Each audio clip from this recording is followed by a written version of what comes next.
Olá, seja muito bem-vindo ao Juve Fluir, o podcast da Juve EADM, hoje no seu terceiro episódio.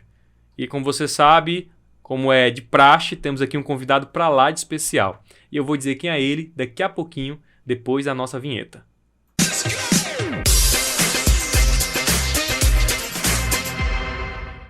Muito bem, agora em definitivo, vamos conversar, bater um papo, deixar fluir a conversa aqui com uma pessoa muito especial. Eu vou dizer para você que a gente está preparado para a entrevista de hoje, com muita água aqui, porque vai fluir o Rio da Presença com essa pessoa maravilhosa, presbítero Orisvaldo, meu irmão, Pai do Senhor, seja bem-vindo.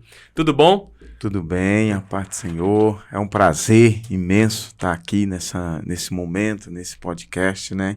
E já estamos prontos, né? A água já está aqui e vamos fluir. Vamos fluir. Eu quero dizer para você que é uma honra muito grande recebê-lo aqui, né? Foi uma indicação do nosso querido amigo Nival, ele falou do seu nome de praxe, a gente topou trazer. Por quê? Porque para nós é muito importante a gente ouvir de um homem de Deus, né, que tem já uma trajetória no Evangelho, né, na vida com Deus, compartilhando conosco suas experiências de profundidade com Deus. A temática desse ano da Ju, você sabe, a Ju Fluir, né, pautada lá na revelação de Ezequiel 47, né, onde o profeta é conduzido pelo homem de Deus a ir mais fundo na sua experiência com Deus. E aí eu começo, pessoal, perguntando uma coisa que já virou quase como rotina aqui no nosso podcast. E esse nome, Orisvaldo, qual é a origem? Porque além desse, eu sei que também que você é conhecido por um outro nome, né, que é um apelido carinhoso aí que lhe chamam, que é Branco. E eu queria saber a origem dessas duas coisas. Então, em primeiro lugar, eu quero ser grato a Deus pela sua vida, né? Louvar a Deus pela sua vida, que Deus tenha lhe abençoado, tem sido referência também para a juventude. Amém. Glória a Deus. Ser grato a Deus pela vida do Nival, que nos indicou para estarmos aqui. Para nós constitui uma honra, né? Então, eu sou filho do presbítero Orismídio Inácio, né? O nome do meu pai é com O. E aí nós somos 13 filhos, certo? 13 filhos. Meu pai, vocês passaram da descendência, né? Isso. E eu sou o mais novo, eu sou o caçula, né? Sou o caçula de todos. Então, os meus 3 irmãos mais velhos é com M, né? Que é Marcelo, Marcos e Maximiano. E os 3 mais novos com O, que é Orismauro, Orismar e Orisvaldo. O presbítero Orismar, que toca lá na sede, é meu irmão, né? E aí a origem do meu nome é por causa do nome do meu pai, né? Presbítero Orismídio Inácio, que é também uma referência aqui no campo. Amém. Né? O nome Branco era justamente por conta disso. Por quê? Porque eu fui gêmeos, né? Eu nasci gêmeo, só que o meu irmão faleceu. Ele era 1 ano e pouco, e ele era gêmeo de placenta diferente. Ele era moreno, escuro. Então, quando nasceu, aí ficou o branco e o preto, né? Olha só. Só que o meu irmão morreu, né? Faleceu. E eu tenho o meu irmão Orismar, também é chamado de preto. Então eu sou o branco, né? Que na minha família são 4 louros, né? E eu sou conhecido por branco, então ficou assim. Então muita gente me chama de branco, outros chamam de Orisvaldo e assim... E assim segue. É muito legal isso, porque eu acho legal porque tem sempre todo nome tem uma história por trás. As pessoas às vezes acham estranho fazer essa pergunta, mas é porque tem alguma coisa que é uma faísca ou algo que realmente Deus escolhe para marcar aquela pessoa e é algo único, né? Tem muitos Filipes, mas Felipe Ferreira eu acredito que só eu, né? No sentido de pessoa que Deus escolheu e você... E por aí vai. Posso chamar de você? Posso chamar de senhor? À vontade. Orisvaldo, me fala uma coisa. 13 irmãos, quase 14, né? Na verdade foram 14, mas se criaram 13, vamos colocar assim. Como é que foi a sua infância, o início?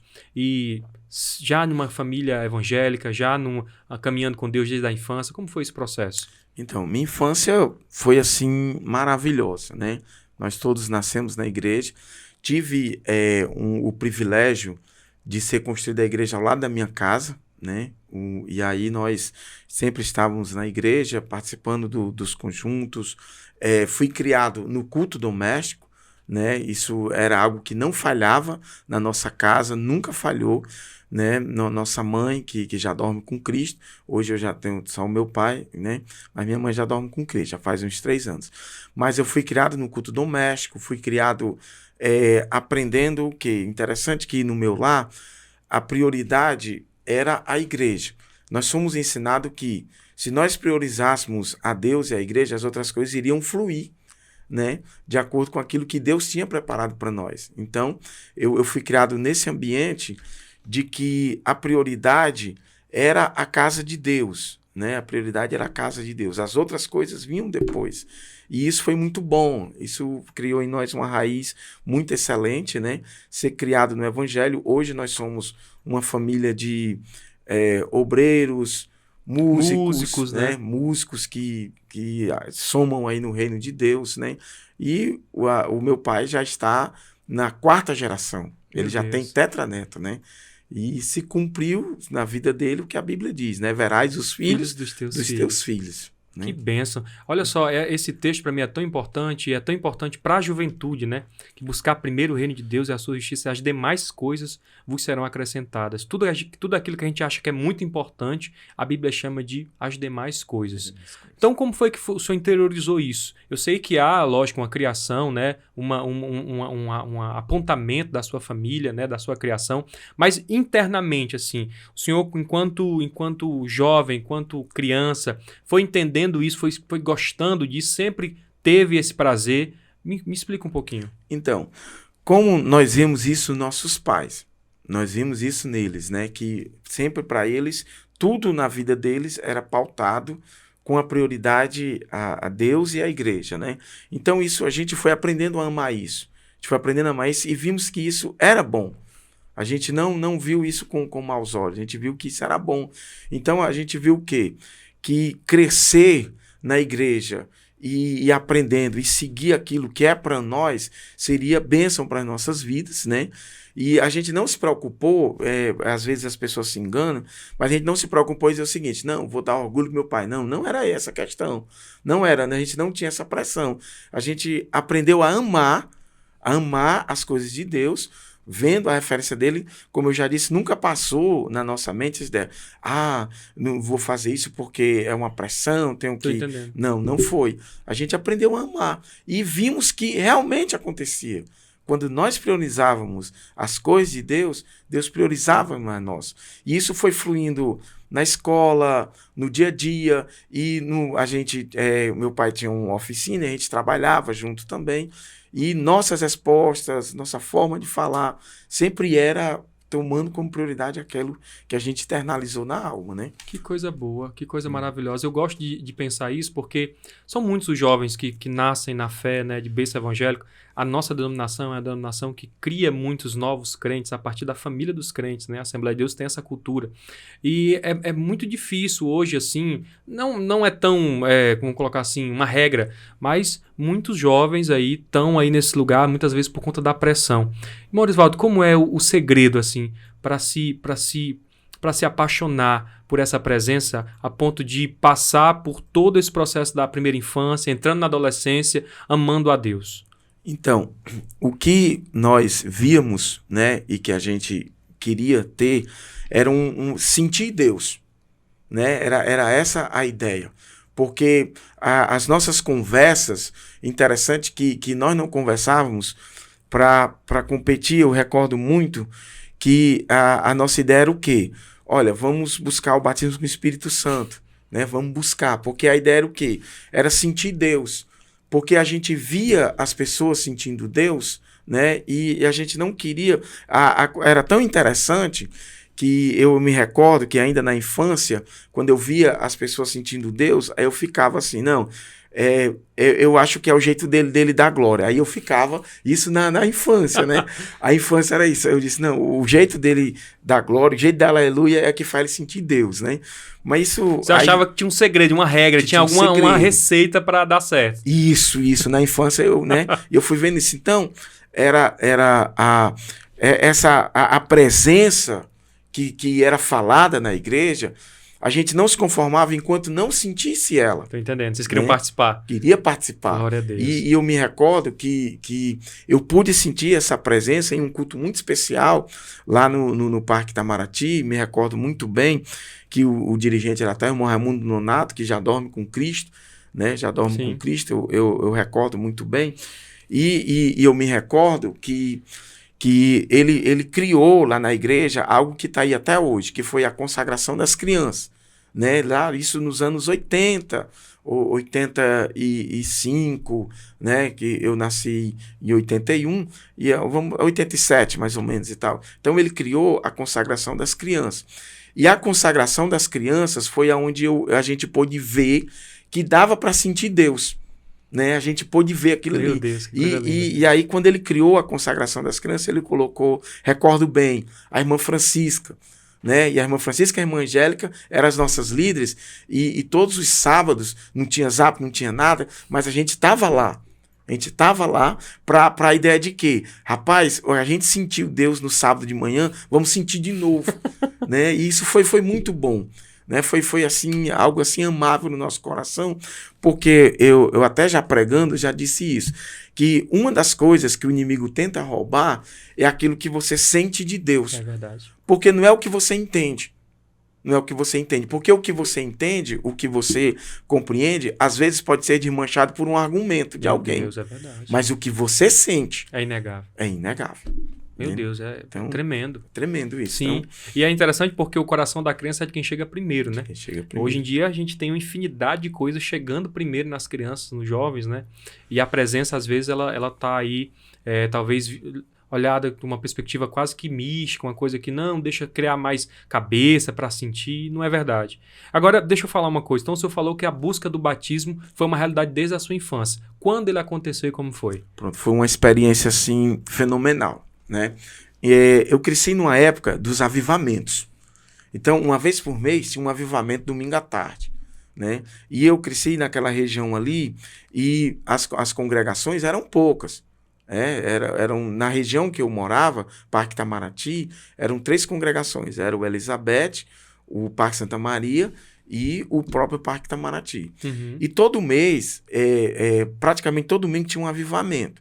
Por quê? Porque um domingo era no Elizabeth, no outro no Santa Maria e no outro no Itamaraty. Então, os dirigentes faziam isso, né?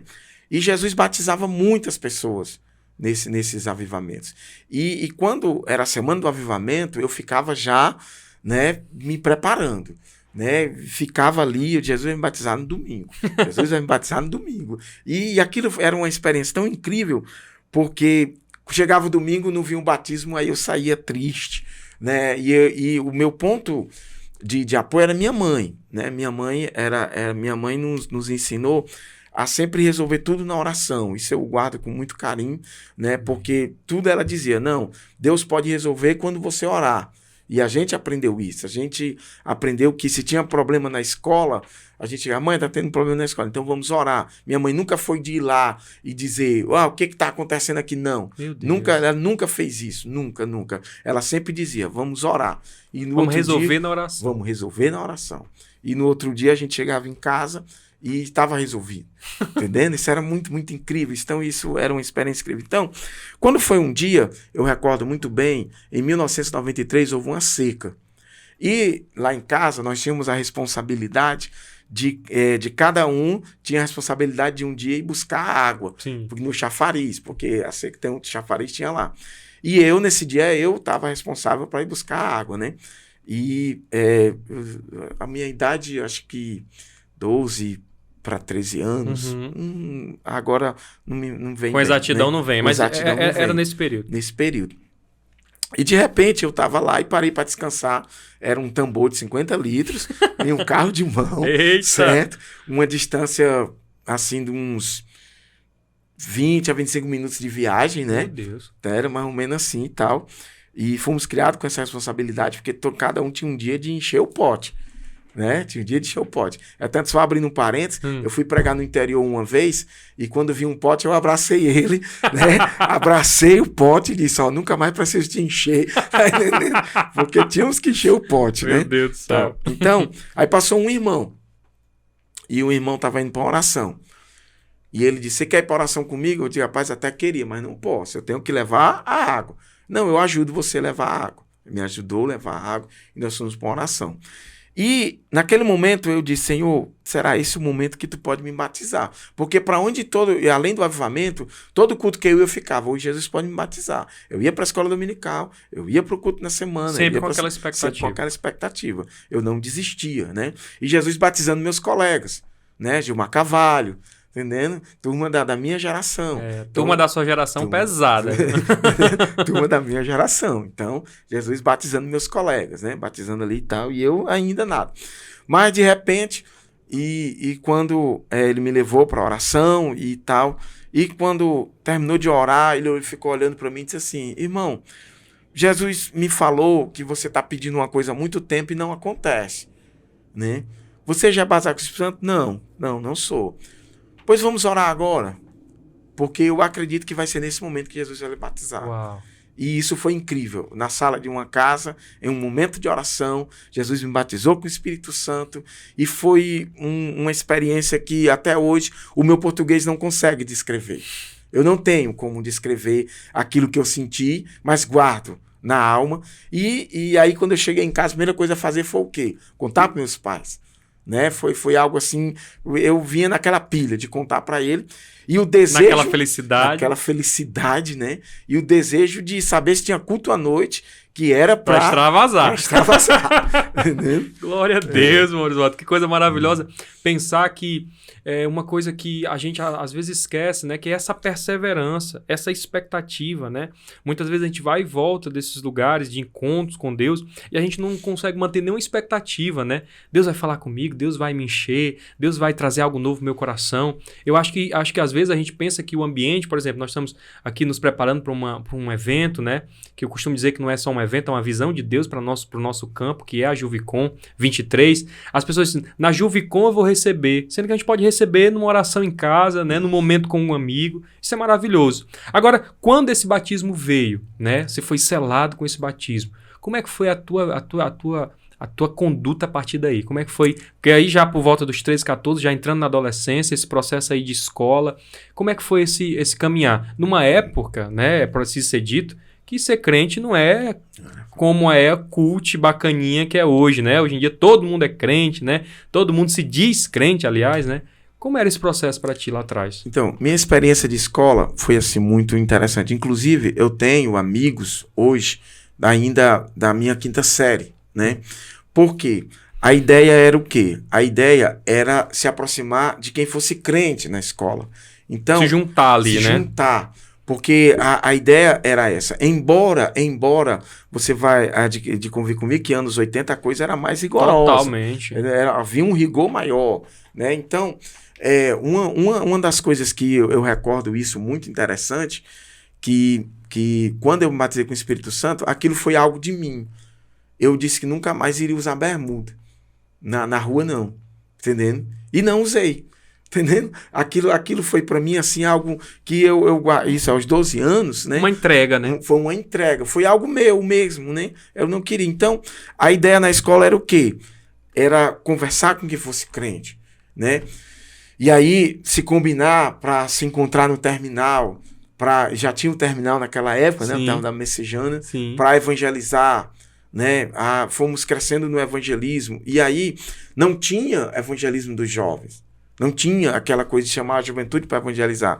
Tinha a consagração dos jovens, tinha a escola dominical, mas o evangelismo era algo mais para os obreiros. Restrito àquela faixa etária, né? Mas a gente ia. Olha só. Né? A gente ia. Então, isso foi assim uma coisa tão especial de esperar chegar o fim de semana para ter aquela entrega total na igreja.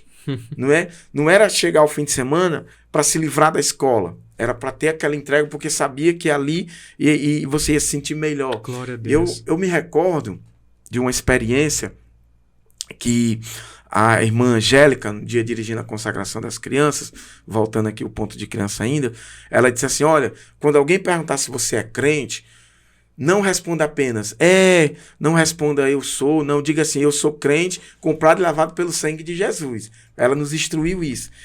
Eu saí da consagração no sábado, pedindo a Deus que chegasse a segunda-feira para alguém te perguntar. Para alguém me perguntar. Tá entendendo? Eu não esqueço esse episódio. Então, eu me acordei de manhã, né? E a gente estudava aqui no Colégio José de Alencar, aqui na Messejana, sim. E nós íamos a pé, né? Nós íamos lá do Itamaraty a pé para a escola, porque as condições muito difíceis na época, né? E aí, o que acontece? Quando eu passei o pano, peguei a farda da escola, passei o pano, né? A ideia era o quê? Alguém perguntar se eu era crente. Você, né? Você deixou ali escapar um código, né? Ó, alguém vai perguntar. Escapar um código. Eu fiquei, né? Aí quando eu fui pro recreio, né? O recreio foi um momento, né? Não, agora alguém vai me perguntar. E aí quando a fé lá na frente, a moça que trabalhava na merenda disse: ei, menino, vem cá. Você é crente, né? Eu sou comprado e lavado pelo sangue de Jesus. Entendendo? Eu tava naquela pilha de alguém me perguntar. Meu Deus. Entendendo? Então, foi muito vivificante assim, porque... E quando eu recebi o batismo com o Espírito Santo, a minha ideia era o quê? A ideia era de crescer na igreja. Não, a ideia é o quê? Não, eu já sou batizado com o Espírito Santo. Então, eu preciso fazer mais. Né? Eu posso e eu preciso fazer mais. Então Você entendeu que aquilo ali era não era o final, era o começo de uma nova jornada com Deus. Isso, por mais que muita busca, era como se você tivesse passado no vestibular. Sim. Você passou no vestibular. Agora vai cursar. Então eu trabalhei intensamente para ser batizado com o Espírito Santo, não foi brincadeira. Eu fui atrás, eu jejuava. Né? Isso mesmo na adolescência, eu buscava, eu orava, eu ia para oração, eu pedia à minha mãe, ora por mim porque eu quero ser batizado com o Espírito Santo. E ela dizia, você vai ser, e aquilo me alimentava, né? E quantas vezes eu cheguei para ela e dizia assim, mãe, isso 12 anos, né? E eu dizia assim, mãe, a senhora um dia vai ouvir chamando o presbítero Arisvaldo. Meu Deus. Isso é assim impactante. Porque hoje eu não tenho mais minha mãe. Mas no dia que eu fui consagrado a presbítero, ela foi lá, me abraçou e disse, presbítero Arisvaldo, eu quero ser a primeira a chamar. Oh, Deus. Entendeu? Então isso foi assim impactante para a minha vida, porque se eu fui batizado com o Espírito Santo, eu posso ter mais. Né? Amém. Então, é aqui, ó. eu tô impactado nessa nossa conversa, no fluir de Deus aqui na nossa conversa, porque... Eu percebo duas coisas muito, muito marcantes na sua história, para a glória de Deus. Número 1, o desejo, né? E o número 2, a empolgação, né? Há uma empolgação no seu falar a respeito das coisas espirituais. E aí a gente vai, então, entrar nesse ponto. Você falou assim, eu me esforcei como se fosse passar no vestibular. E eu acredito que você, de fato, passou no vestibular, e aqui a gente vai entrar nesse ponto. A gente cobriu a infância, falou um pouquinho desse processo da adolescência. E um dos pontos que eu acho interessante ele ter aqui, presbítero, é justamente porque você tem uma história acadêmica, você tem uma história, né, no mundo, na academia, né, que nós chamamos, que hoje é um ambiente tão difícil, né? E acredito que naquela época também, mas hoje a gente forma ali o coração daquele jovem para ele ir adiante, quando ele entra na universidade, quando ele entra ali, quando ele vai para o mercado de trabalho, muitas das vezes, aquele amor esfria, esse desejo de agradar acaba se perdendo. Como foi esse processo na sua vida, né? Ouvindo você falar de toda essa empolgação que o Espírito Santo lhe causou e que transformou o seu caminhar a partir daí? Então, eu comecei minha vida profissional trabalhando no comércio, né? Trabalhei um tempo no comércio, em grandes lojas aqui de Fortaleza e tal, mas sempre tinha um desejo de ensinar, né? E tinha que passar pela universidade. E aí, quando eu entrei no comércio, eu tive que parar meu ensino médio. Por quê? Porque comércio não tinha hora para sair. Naquela época não tinha, né? Acho que até hoje ainda. Comércio. Acho que até hoje, né? Acho que até hoje. Eu não tinha hora para sair. E naquela época não tinha a facilidade que tem hoje, estudar online, não tinha nada disso, né? Ou ia para a escola ou não ia. E aí eu comecei a trabalhar, né? Já com a idade já para trabalhar, eu estava ainda na conclusão do ensino médio, né? Tá, por quê? Porque a gente já trabalhava ajudando em casa, né? Trabalhava ajudando em casa, aí depois tinha que ajudar a família e tal. E aí depois a gente foi também procurar a nossa profissão. Mas aí o que acontece? Eu disse, não, eu preciso sair daqui, porque se eu ficar aqui, quando eu sair daqui eu vou ser a mesma pessoa. Pois se eu passar 30 anos aqui, eu vou ser o mesmo cara sem o ensino médio. E aqui dentro não dá, eu tentei estudar lá, Me matriculei novamente e tal, mas não dava. Eu digo, não, então eu vou ter que sair. Eu vou ter que sair dessa empresa. Era uma decisão arriscada, mas consultando a Deus, como eu aprendi com minha mãe, consultei a Deus e resolvi sair. E aí fui trabalhar em outros ambientes, porque eu queria cursar, né? Eu queria estudar. E aí o que foi que eu fiz? Isso já, eu casei, eu tinha 20 anos, né? Casei com 20 anos e nesse período eu precisava concluir, né? O meu ensino médio. E aí foi uma batalha. Saí dessa empresa e fui concluir o ensino médio. Na conclusão do ensino médio já fui trabalhar para o vestibular, né? Trabalhar para o vestibular e fiz um cursinho, inclusive até um obreiro nosso que me ajudou muito, o presbítero Marco Fernandes, né? Deixou que eu estudasse lá no cursinho e tal. E foi uma bênção assim, muito, muito bom para a minha vida. Amém. Né? E eu trabalhava durante o dia, eu supervisionava uma congregação, né? Que era a congregação Hoje Jerusalém, que era S2. S2. E supervisionava a congregação.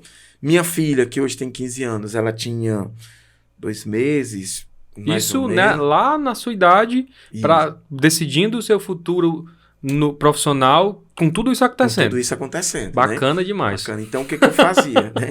Exatamente. O que eu fazia? Chegava do trabalho e cuidava da igreja e tal, e já com filho, né? Atenção para a esposa, para a filha, né?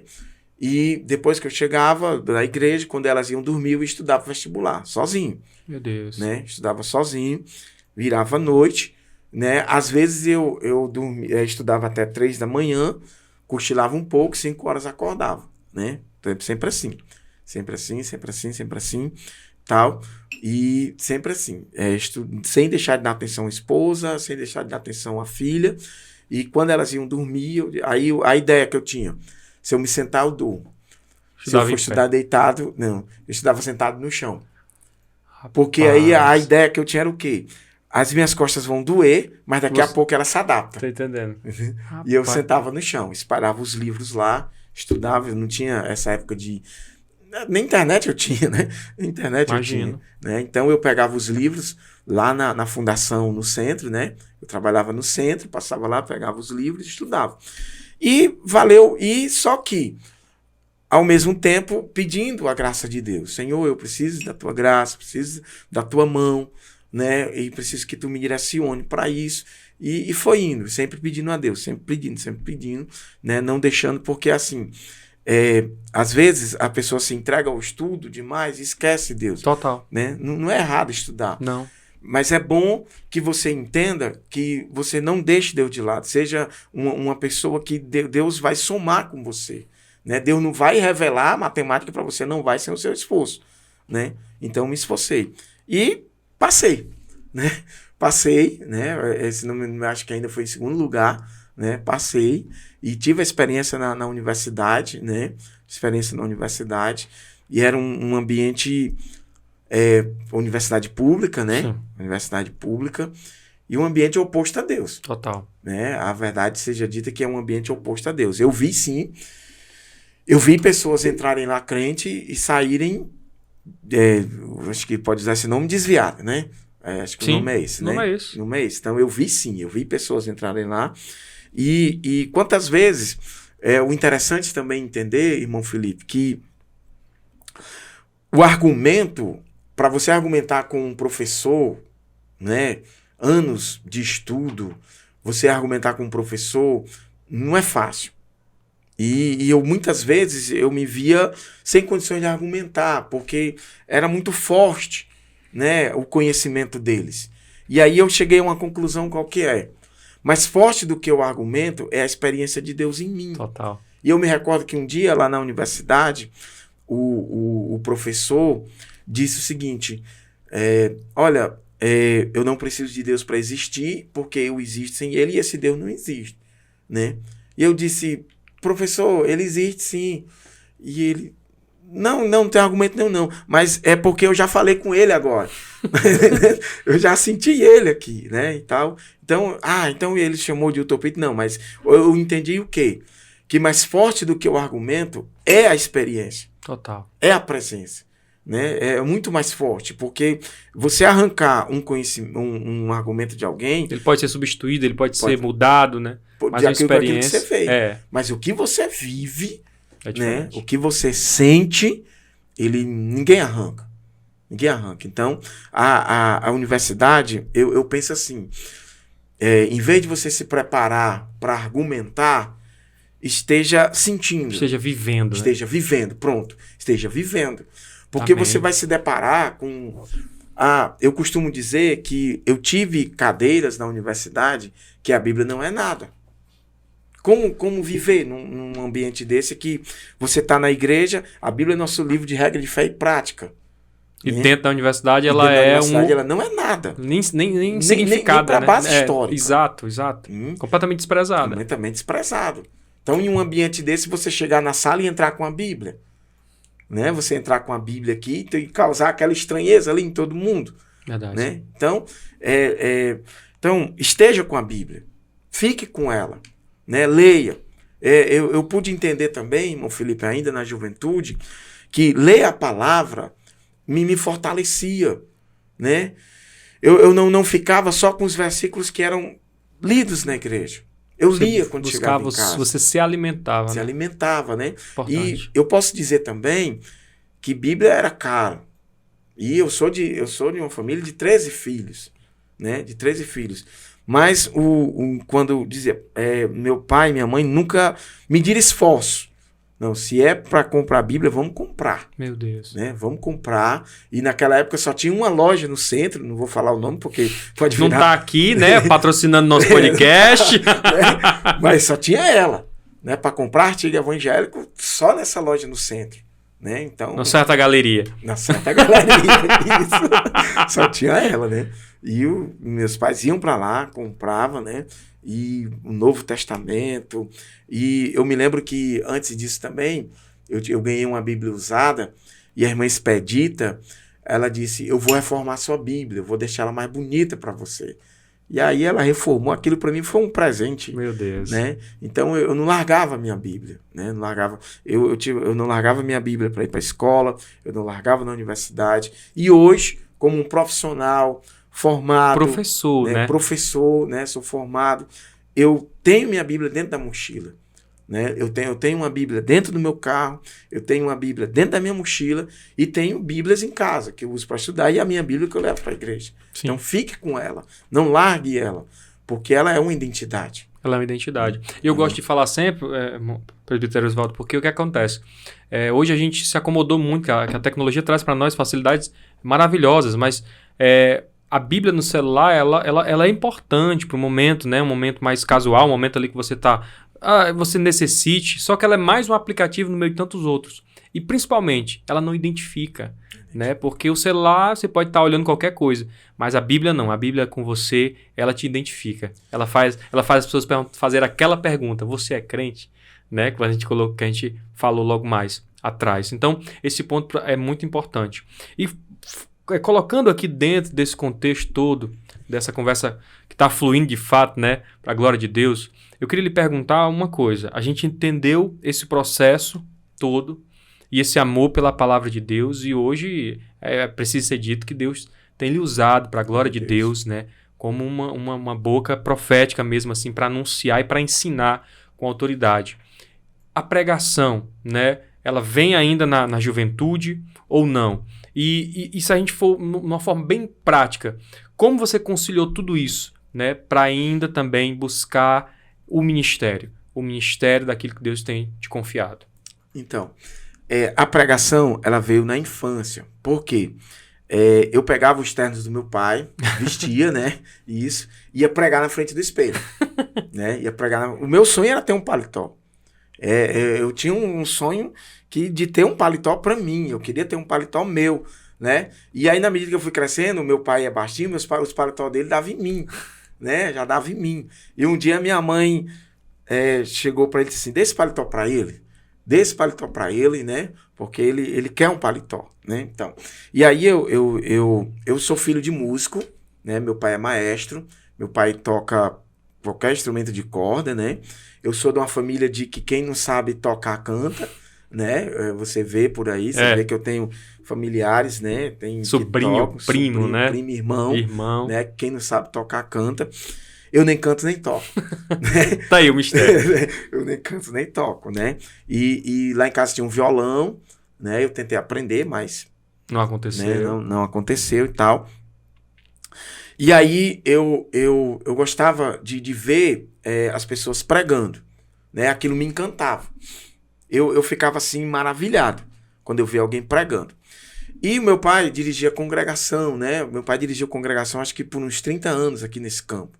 Naquela época não era 3 anos, passava o tempo que... Ficava lá, né? Meu pai chegou a passar 5 anos numa congregação, né? 4 noutra e tal. Então, e aí, na minha casa, se hospedavam pessoas, né? E um dia veio um pregador da Bahia se hospedar na minha casa. E ele veio pregar num congresso de senhoras, né? Se hospedou lá. E quando ele se hospedou na minha casa, eu fiquei encantado com ele pregando. Eu fiquei assim, maravilhado. Eu digo, puxa, como é que pode isso?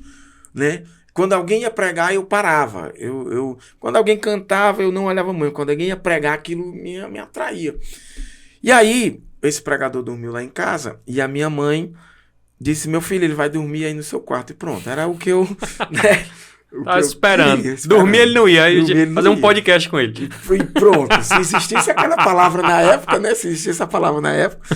Aí eu comecei a fazer perguntas, né? Pra ele. E uma das perguntas que eu fiz pra ele foi qual foi? Eu digo, olha, o que você faz? O que você faz quando você chega no altar? Né?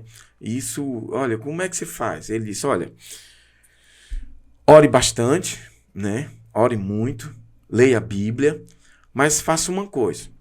Quando você chegar no altar, quando você pegar o microfone, diga assim, Espírito Santo agora é contigo. E eu guardei essa frase desde os meus 13 anos, né? Desde os meus 13 anos. Então, e eu fiz uma pergunta até engraçada para ele, né? Eu disse assim, como é que você faz isso? Ele, o quê? Como é que você começa a falar bem devagarinho e depois vem uma palavra atrás da outra, uma palavra atrás da outra, né? Emenda uma na outra. E ele disse, por que você está perguntando isso? Não, porque eu quero isso, entendendo? Eu quero pregar assim, né? Eu disse para ele, você começa a falar bem devagarinho, né? Esse pregador se hospedou lá em casa, eu ainda lembro o nome dele, Olavo, né? Eu lembro sim, o nome dele veio da Bahia, né? Veio pregar justamente nesse congresso. E como ele pregou os 3 dias, né? Ele pregou os 3 dias de congresso, que naquela época era muita festa. Muita festa. Muita festa, e vinha de longe, então tinha que...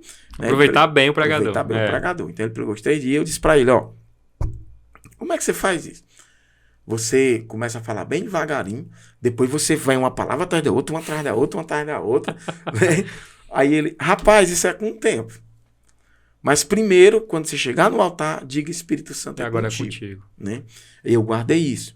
Né? Eu guardei. Então, eu preguei, minha primeira pregação foi no culto de criança. Né? No culto de criança. E aí, quando na escola dominical, era escolhido quem ia pregar no culto de criança. Né? Ele era escolhido na escola dominical, o pregador era escolhido ali. Né? Porque na minha época era assim, irmão Felipe. Tanto eu sou ainda do tempo do juvenil, né? Quando juvenil, sim. Você ia visitar. Aí a recepcionista perguntava assim: quem canta? Quem canta? Quem prega? Quem prega? Era assim. Eu ainda me lembro disso, ainda peguei. Alcançou, né? Então era assim. Na porta. Então pegava na porta, quem canta, quem prega. E ali o dirigente do culto escolhia um, né? Então, da minha época, nós temos aí Marcos Fernandes, Gilmar Carvalho, né? Essa turma aí que a gente ia para visitação e quando chegava na porta perguntava quem canta, quem prega, né? Cristiano, Elias, no Palmeiras e tal. Então, isso foi crescendo. E aí, ainda lá no culto de crianças, né? A irmã Cristiane, que era professora da escola dominical, né? Olhou para mim e disse assim: você gostaria de pregar amanhã? Aí eu nem falei, né? A voz não saiu. Entendendo? Porque era o que eu tava... Mais desejoso, né? Era mais desejoso, né? Eu digo, eu quero. Então pronto. Então amanhã o pregador é o branco. Eita! Né? Pronto. Aí já não dormi, né? Já não dormi. Já fui para a escola, eu estudava de manhã, já fui para a escola pensando no culto à noite. Já cheguei em casa de tarde, já separando, preparando tudo. E, lógico, falei para minha mãe, né? Disse, mãe, eu vou pregar hoje. Aí ela foi e disse assim, vem cá, eu vou orar por você. Né? E aí colocou a mão em mim e disse, Senhor, abençoa meu filho. E é a primeira vez que ele vai pregar, seja com ele e tal, pronto. E aí foi. E aí começou, né? E aí, ainda em criança, eu comecei a ser convidado para pregar nos cultos de criança. Né? Comecei a ser convidado para pregar nos cultos de criança, para pregar no juvenil, né? No culto juvenil. E aí, quando passei para a mocidade, do mesmo jeito, a gente ia visitar e dizer, ó, você vai pregar. Então, isso foi, a pregação, ela foi existindo, né? Foi acontecendo. Ela foi existindo, isso, muito bem. E eu fui vendo o quê? Eu tinha que estudar. Eu tinha que estudar a palavra, né? Sim. Então, eu me dediquei muito a ler bons livros na adolescência. Eu estudava à noite, né? Estudava à noite. E quando eu chegava da escola, eu lia livros. Eu li muitos livros na juventude, né? Livros que marcaram minha vida. E eu pensei o quê? Eu preciso aproveitar o tempo que tenho. E eu me recordo que o pastor Wellington disse uma frase que eu nunca esqueci. O pastor Wellington, quando eu casei, ele dirigia Salmão, né? Que eu casei na Salmão, né? Minha esposa é de lá, né? Meu pai foi dirigir a Salmão, eu a conheci lá e casei lá, né? Toda vez que meu pai ia dirigir uma congregação, nós íamos juntos. Só que quando ele foi passar o mundo, deu errado. Porque quando ele saiu, eu fiquei. Ficou, né? Lá, deixou um lá. Deixou um lá. Não só eu, mas o Orismar também, né? Foi também. Foi, o Orismar também, casou com a Osiane e tal. E eu casei com a Erlane, né? Tá, então, e aí, quando nós, né, nessa questão da pregação e tal, e aí a gente foi crescendo, e o pastor Wellington disse uma frase assim, ainda na juventude, que eu não esqueço. Ele disse assim, olha, gente, daqui a alguns anos vai ficar mais difícil se ver a Deus, né? Ele disse isso num dia, numa reunião com os jovens. Naquela época, irmão Felipe, o conjunto de jovens da Salmão, ele tinha 100 jovens. Meu Deus. Nosso presidente era o irmão Osias Alves. Né? O pastor Osias era o nosso líder, né? A esposa dele. E eles tinham um carinho para tratar com a gente, para conversar bem, para sentar com a gente, né? O pastor Osias tinha essa visão, né? Quantas entendimento, vezes, né? Entendimento. Eles eram 100 jovens, mas ele criou uma equipe ali e ele sentava com a gente, a irmã Ivone sentava com as moças para conversar, né? E o pastor Wellington disse assim, daqui a alguns anos vai ficar mais difícil ver a Deus. Sabe por quê? Porque a sedução do pecado vai estar maior. E eu guardei essa palavra. E quando o pastor Wellington disse isso lá, na época ele era presbítero, eu disse, então eu vou aproveitar agora. Eu vou aproveitar para criar raízes agora. Olha porque só. vai vir um tempo de sedução. Nossa, olha isso. Entendendo? Vai vir um tempo de sedução. E chegamos o tempo de sedução. Total. Chegamos um tempo de sedução, Felipe, de que pessoas de 30 anos de fé estão se tornando ateus. Estão se tornando ateus. Entendendo? Então, Satanás está conseguindo roubar isso. Então, eu guardei essa palavra. Eu me recordo que eu já namorava, né? Eu já tinha a minha namorada, que hoje é minha esposa, e ele sempre dizia, duas frases que eu guardei. Ele disse o seguinte, a primeira, daqui a um tempo vai ficar mais difícil se ver a Deus, por causa da sedução, né? E ele ainda recorda disso. E a outra coisa que ele dizia lá, olha, não se preocupe em ter tempo para namorar agora. Namore com a sua namorada dentro dos limites estabelecidos por Deus e pela igreja. Amém. Porque quando você casar, você vai ter muito tempo para ficar com ela. Então, se dedique a Deus agora, fique com sua namorada, com seu namorado, mas dentro dos limites, né? Não precisa você ultrapassar os limites. Então, eu guardei isso. Né? Então, e você guardou isso e isso te guardou. Isso, né? Pronto, gostei. Por quê? Porque isso foi tremendo, porque nós não tínhamos esse negócio. Não, hoje tem culto. Não, vamos ficar aqui quem está sem tempo. E eu trabalhava, e eu estudava à noite, né? Ela trabalhava, estudava à noite, né? Ela trabalhava no comércio e eu também, né? Eu já trabalhava no comércio também e tive aquele problema na escola e tal, não sei o quê, mas nunca a gente disse assim, não, vamos ficar porque nós estamos sem tempo para nós. Não. A gente tinha a ideia de que Deus iria dar bastante tempo para estarmos juntos. Amém. Né? E Deus concretizou isso, né? Então, quanto tempo de casado? Eu tenho 20 anos. 20 anos casados. Para a glória de Fazer Deus. 23 agora, novembro, né? Para a glória de Deus. E eu acho interessante isso, porque isso é uma coisa tão maravilhosa de ser dito, porque hoje há uma preocupação em tantas áreas. E a gente volta para o começo da nossa conversa. Que primeiro a gente busca o reino. Parece uma coisa que, isso é um clichê evangélico. O Senhor está me falando aqui da sua vivência, da sua experiência, que é uma realidade. Não é argumento, é a sua vida. É a minha vida. E aí, em cima do que o pastor Hélio falou, tão revelado, homem de Deus, a respeito disso, nosso pastor, que esses tempos chegariam, e eles de fato chegaram. E você disse, então eu vou aproveitar para criar raízes agora. Então, é tempo de profundidade. Porque a tendência, a gente sabe, é piorar. Eu comecei o ano terminando a leitura a coisa toda do casamento acabou que atrasou um pouco a leitura, a minha leitura regular, para concluir a leitura bíblica anual, né? Então, ficou o livro de Apocalipse aqui já no começo desse ano. E eu lendo o livro de Apocalipse, ele está lá, né? Sobre o enganador, né? A artimanha dele para enganar, a sagacidade dele. É tempo de engano. Por isso que é tempo de ir mais fundo. De realmente sentir. E aí eu faço a pergunta chave aqui da nossa conversa, presbítero. Como, de que jeito, de que forma ir mais fundo em Deus? Então, no livro de Apocalipse você vai ver que o último nome de Satanás é sedutor. Né? Mais ou menos lá pelo capítulo 20 você vai ver o sedutor das nações. E enquanto você encontra Satanás, o sedutor das nações, você vai lá para o livro de Ageu, capítulo 2, e você encontra Jesus, o desejado das nações. Né? Satanás, ele impõe, e Cristo, ele é desejado. Ele é desejado. Né? As pessoas aspiram por ele. Né? E eu me recordo que quando eu estava lendo esses dois textos, ainda na juventude, né? Eu vi lá que o último nome de Satanás na Bíblia é sedutor. E estudando o livro de Ageu, eu vi que um dos nomes de Cristo é o desejado das nações. Quando ele vai entrar no templo, parece-me que o Ageu capítulo 2, versículo 9, mais ou menos por aí. E aí, criar profundidade em Deus, né?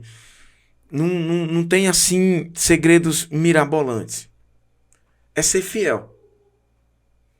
É o cristão que você demonstra ser na igreja, seja quando não estiver dentro dela. Porque se você não for o cristão que é dentro da igreja, Satanás já roubou a essência de Deus de você. Meu Deus. Ele já roubou. Ele já roubou por quê? Porque ele está tranquilo. Porque você tem uma fidelidade na igreja, mas quando você não está dentro dela, você não tem. Então, a grande palavra é fidelidade. Por que nós usamos aliança? Porque somos fiéis. Por quê? Porque nem todo momento estamos com nossa esposa. Mas mesmo não estando perto dela, eu sou fiel a ela. Né? Eu sou fiel a ela. Então, quando eu coloquei a aliança no meu dedo, né, que eu noivei, coloquei aqui, depois coloquei aqui dentro tem o nome dela gravado, né, aqui tem. Então eu sou o Orisvaldo da Erlane, né, e ela é a Erlane do Orisvaldo. Então, mesmo ela não estando perto de mim, eu sou fiel. Então, tem-se a ideia de que Deus só está perto dentro da igreja. Mas ele está perto em todo canto. Agora, tem locais que a presença de Deus não é manifestada como na igreja. É aí onde vai a sua fidelidade. Onde vai a sua fidelidade. Então, criar raízes, fluir em Deus, a palavra é fidelidade. Quanto mais fiel, mais você ama. Né? Quanto mais você é fiel, você tem retorno da fidelidade. Porque se eu sou fiel à minha esposa, ela é fiel a mim. Então há um retorno, então mais eu a amo. Eu a amo mais do que quando nos casamos, do que quando a conheci. né? Nós namoramos 4 anos, né? Namoramos 3 de namoro, 1 de noivado. Foram 4 anos, né? 4 anos. De processo. De processo para construir e tal, não sei o quê. Então, a palavra é fidelidade. Ser fiel. O Salmo 139, ele precisa ser entendido. Porque o que é o Salmo 139? É para onde eu for. É para onde eu for. Para onde eu olhar. Não é uma pressão. É amor. É amor. É amor, não é uma pressão. Então, eu sou fiel a ele, ele cuida de mim. Né? E no meu casamento, teve coisas que na época, tão caro, né? que nós oramos, e quando a gente foi fazer o orçamento, meu filho, não vai dar não. Né? Não vai dar para fazer isso não. Aí, não, vamos orar. Vamos orar. Né? Combinamos de orarmos. E quando foi um dia, eu não esqueço desse testemunho, né? Que um dia chegou uma prima dela, né? Que foi visitá-la, né? Outra também você vai casar e tal. Aí ela, vou, tal. O que tá faltando? O que tiver faltando, eu cubro agora. Meu Deus. Tá entendendo? Eu cubro agora. Não importa o valor. E naquela época era dinheiro. Não importa o valor. Só digo que tá faltando que eu cubro agora. E foi assim incrível, porque nós vimos a fidelidade de Deus se manifestando em nós, porque fomos fiéis a Ele. Foram fiéis. Fomos fiéis a Ele. Então, estou sendo repetitivo, mas a palavra é essa. É fidelidade. Quer crescer, seja fiel. Porque quanto mais você é fiel, mais você ama. Você se entrega. Você se entrega mais. Porque eu estou me entregando para alguém que já é fiel a mim antes de eu ser fiel a ele. Então isso é profundo, é tremendo. Então não tem assim um método. Faça isso tal dia, faça isso 15 dias, não. É ser fiel. O que eu vejo para essa geração é a fidelidade. Por quê? Porque hoje você tá... Eu já fui para a universidade, eu já fui casado. Mas hoje a liderança, eu fui líder de jovens também, né? Eu fui líder de jovens, trabalhei com juventude, né? Mesmo casei muito cedo e cheguei, fui consagrado a diácono também, fui separado para auxiliar com 15 anos, né? Tinha 15 anos de idade, separado para auxiliar. Assim que casei, fui separado para o diaconato e auxiliando na igreja e tal. Então, você vai vendo aí que as coisas elas vão fluindo, né? Vão fluindo de acordo com aquilo que você solicita a Deus, pede a Deus, né? Mas continua sendo fiel. Entendendo? Por quê? Você hoje tem o quê? A liderança da juventude tem o quê? A liderança da juventude lidera médicos, né? Lidera advogados. Total. Porque a juventude se forma cedo. Né? Então, lidera profissionais formados, lidera professores, né? E essas pessoas têm uma sociedade, lidera uma sociedade. E essas pessoas têm uma vivência de mundo. Na minha época que eu liderava a juventude, eu não tinha isso. Não tinha. Mas essas pessoas têm uma vivência de mundo, um contato com obras que são perigosas. Eu tive leituras marxistas na faculdade. Tive que ler. Eu preciso ler. Entendendo? Então, essa juventude que está aí, que está formada, passaram por experiências que são assim complicadas. Se não tiver fidelidade e uma experiência com Deus, você vai embora. Você vai embora. Entendendo? Então, hoje você tem essa coisa de entender que muitos jovens já tiveram leituras pesadas para ler. Né? Leituras pesadas para ler. E aí é sempre incentivá-los. Seja fiel. Amém. Né? Amém. Fiel.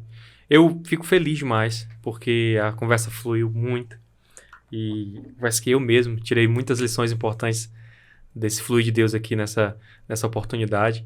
E quero lhe agradecer de novo pela sua vinda, pelo seu coração aqui e pela sua franqueza em se abrir e contar para nós coisas suas que servem para mim, para quem está nos assistindo.